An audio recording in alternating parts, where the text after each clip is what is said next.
Hello नमस्कार. तर आज आपण बघणार आहोत 4 टक्स ब्लाऊजची कटिंग. हा ब्लाऊज 32च्या मापाचा आहे आणि 4 टक्सवर याची आपण कटिंग करूया. तर बघा, सगळ्यात पहिले उंची 13 इंच आहे. 1 इंच ॲड करून आपण 14 इंचावर मार्किंग करून घेऊ. चेस्ट तिचं 32 आहे, वेस्ट राऊंड 28 आहे, कमरेचा घेर 14 इंचावर आपण मार्किंग करून घेतलेली आहे.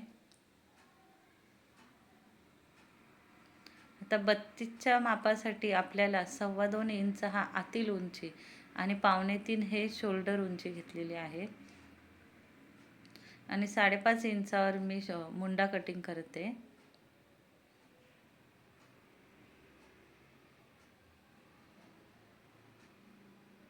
म्हणजे शोल्डर आपले 5 इंच आणि मुंडा आपला 5.5 इंच असा आलेला आहे. बघा, 8 चोक 32 म्हणून मी 8ची घडी केलेली आहे.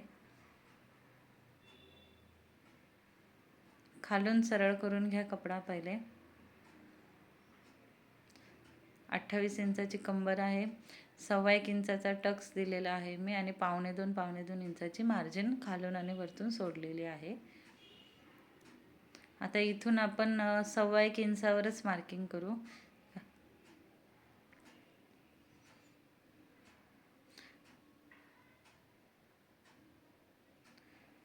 गळ्याची कटिंग बघून घ्या.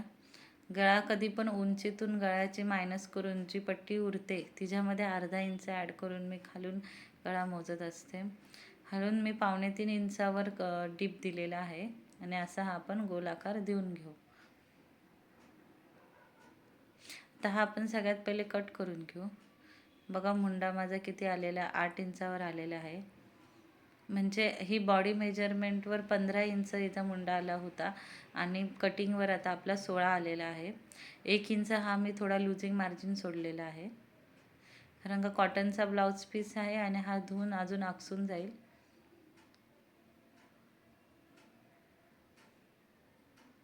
आपण जो बॉडीवर मेजरमेंट घेतो मुंड्याची त्याच्यापेक्षा अर्धा नाहीतर 1 इंच तरी लूज द्यावा लागतो.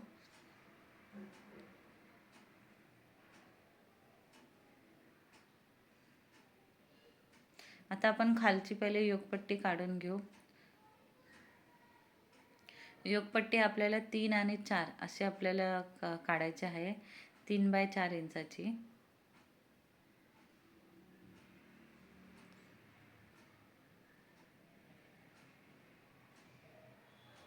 खालचा कपडा बघा पहिले दोन्ही बरोबर आहेत की नाही आणि योगपट्टीची मार्किंग सुरुवात करा. जेवढा आपला बॅक पार्ट आलेला आहे ब्लाऊजचा तेवढाच मापाची आपल्याला योगपट्टी बनवायची आहे. मी 3 बाय 4 इंचाची योगपट्टी बनवून घेतलेली आहे.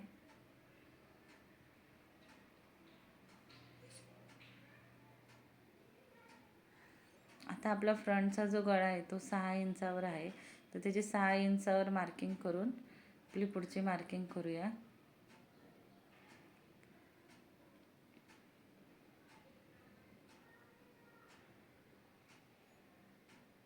बघा, इथे आपला गळा येतोय तर तिथं आपली योगपट्टी येते म्हणून आपण थोडंसं खाली सरकून घेतलेलं आहे.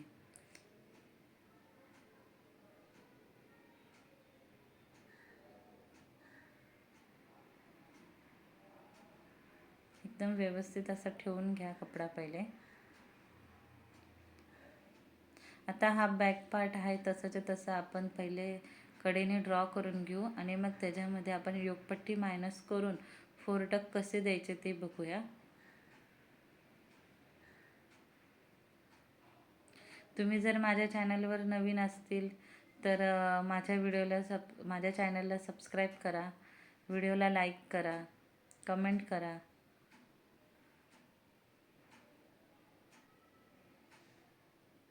इथून बघा, मी आपल्याला एक टक्स घ्यायचा असतो मुंड्यामध्ये, त्याच्यासाठी मी 1.25 इंचाची मार्जिन घेतलेली आहे.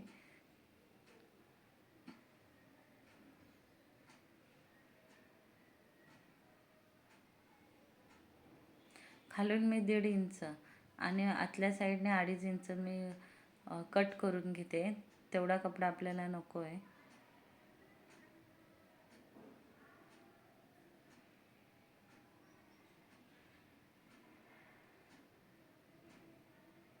शोल्डर मोजून घ्या आपले किती, आपले जेवढे आपण 2.25 ठेवले होते तेवढे शोल्डर आहे का ते बघून घ्यायचं.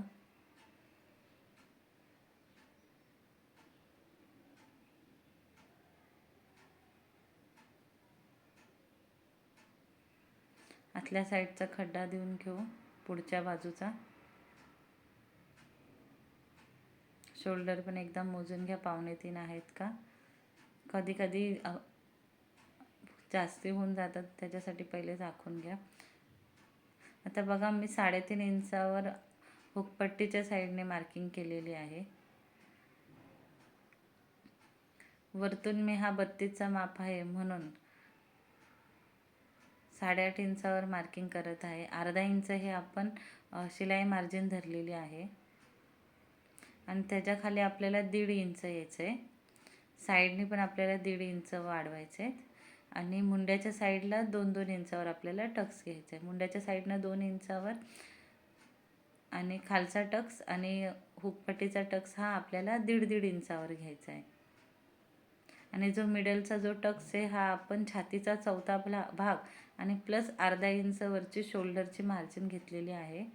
नाहीतर मग तुम्ही शोल्डरची मार्जिन जी आहे ती सोडूनच डायरेक्ट छातीचा चौथा भागवर टक्स घेत जा आणि तिथून खाली आपल्याला 1.5 इंच यायचं असतं. आणि कमीत कमी टक्स हा आपला खालचा टक्स हा 2.5 ते 3 इंच आला पाहिजे. जर तुमचा ब्लाऊज मोठा असेल 38 आणि 40-42 मापाचा असेल तर त्याची कटिंग थोडी टक्सची वेगळी येते. जर तुम्हाला तो व्हिडिओ बघायला आवडेल तर कमेंट्समध्ये नक्की सांगा. मी 40च्या पुढच्याही मापाचे 4 टक्स ब्लाऊजची कटिंग दाखवेल.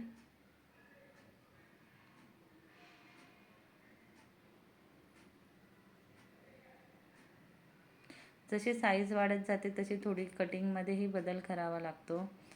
ही जी कटिंग आहे ती आपण 30, 32, 34 आणि 36 मापापर्यंत करू शकतो.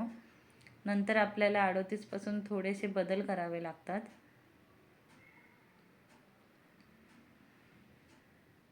आता आपल्याला योकपट्टी, फ्रंट पार्ट आणि बॅक पार्ट आपले तिन्ही झालेले आहे. तर आता आपण स्लीव्सची कटिंग करून घेऊया.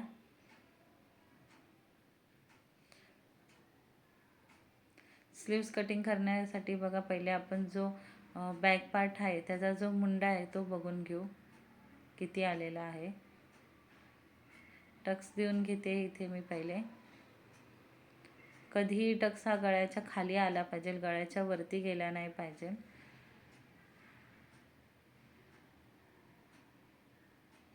आता आपण मुंडा मोजून घेऊ.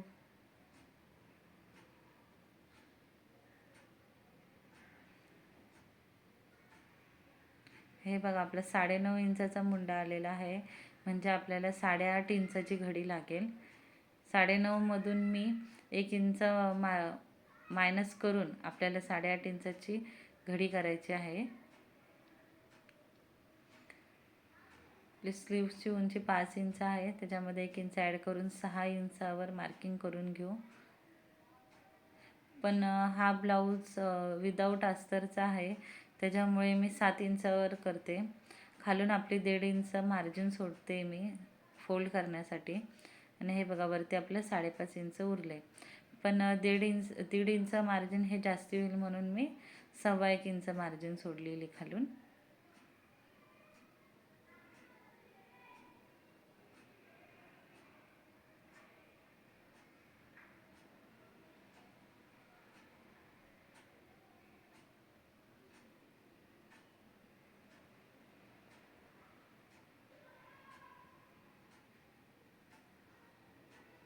बघा आता आपल्याला कॅप हाईट द्यायची आहे, तर कॅप हाईट मी 2.5 इंचावर देत आहे.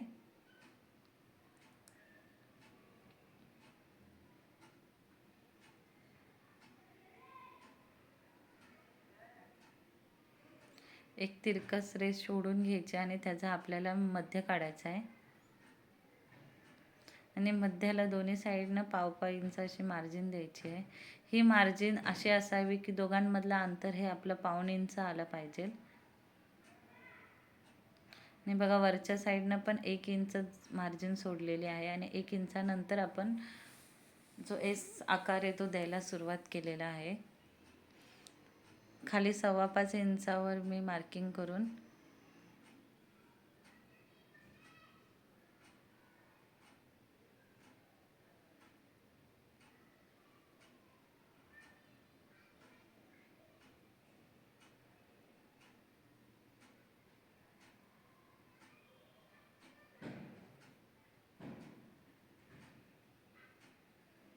पुढच्या भागाचा खड्डा देऊन घेऊ.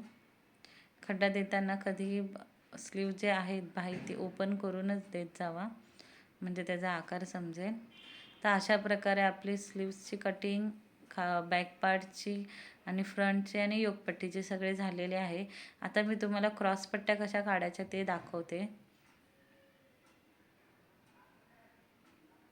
तर हा विदाऊट अस्तरचा ब्लाऊज असल्यामुळे मी जी योकपट्टी आहे तिचा अजून एक कट करून घेते.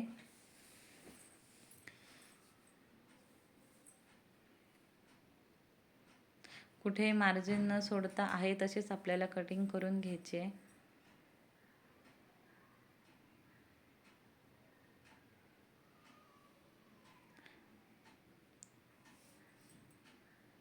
जर तुमचा अस्तरवाला ब्लाऊज असेल तर तुम्हाला डबल योकपट्टी कापायची गरज नाही.